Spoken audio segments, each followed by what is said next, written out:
आमदार रोहित पवार यांनी अजित पवार यांना श्रद्धांजली वाहण्यासाठी आलेल्या सर्वांप्रती कृतज्ञता व्यक्त केलेली आहे। यासाठी म्हणून त्यांनी एक सोशल मीडियावर ट्विट केलेलं आहे। काय नेमकं त्यांचं ट्विट आहे आपण पाहूया।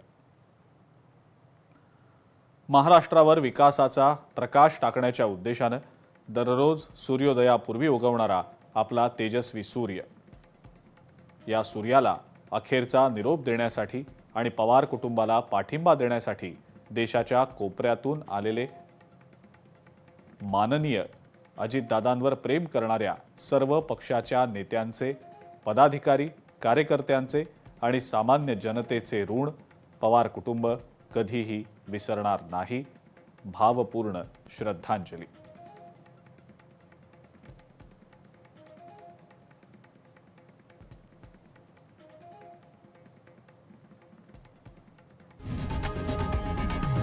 लोकशाही मराठी ऐका, पहा, जागरूक रहा।